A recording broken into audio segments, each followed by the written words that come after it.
The Little Prince. Once, when I was 6 years old, I saw a magnificent picture in a book called it True Stories from Nature about the primeval forest. It was a picture of a boa constrictor in the act of swallowing an animal. Here is a copy of the drawing. In the book it said, boa constrictors swallow their prey whole without chewing it. After that, they are not able to move, and they sleep through the 6 months that they need for digestion. I pondered deeply, then, over the adventure of the jungle, and after some work with colored pencil, I succeeded in making my first drawing. My drawing number one. It looks like this.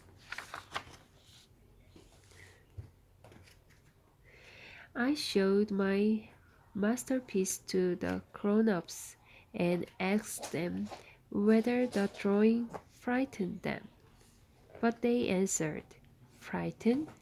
Why should anyone be frightened by a hat?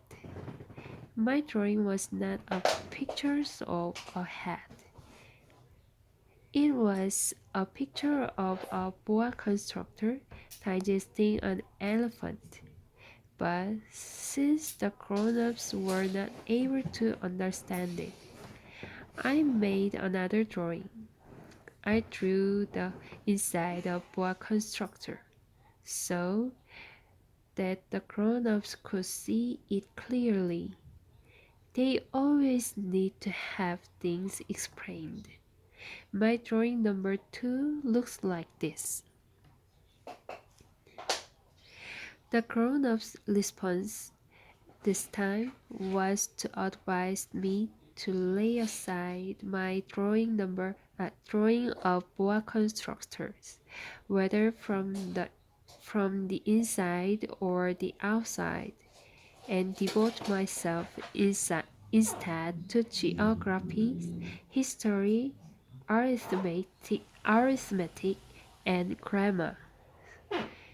That is why, at the age of 6, I gave up what might have been a magnificent career as a painter.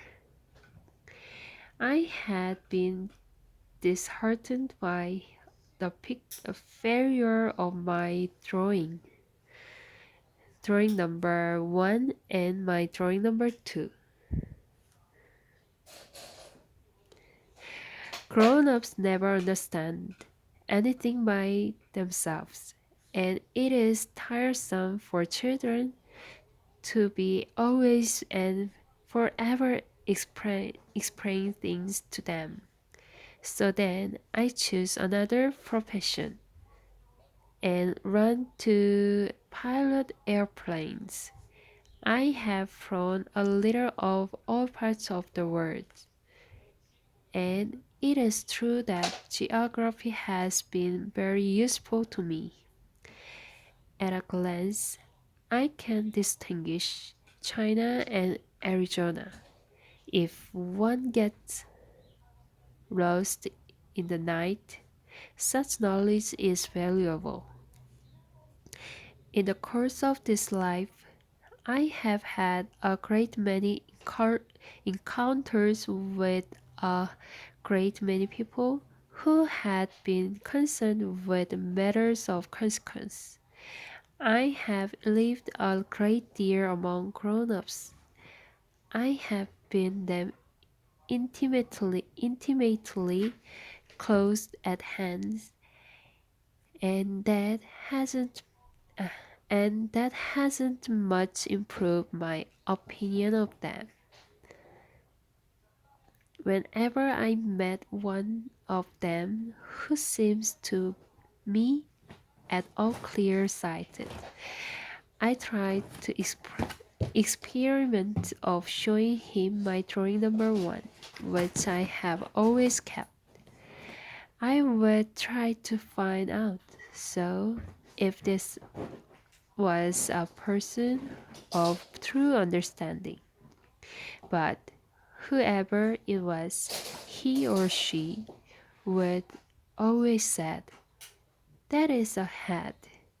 Then I would never talk to that person about boa constructor or primeval forests or stars.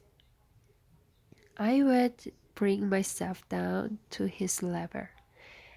I would talk to him about bridge and golf and politics and neckties, and the grown-ups would be greatly pleased to have met such a sensible man.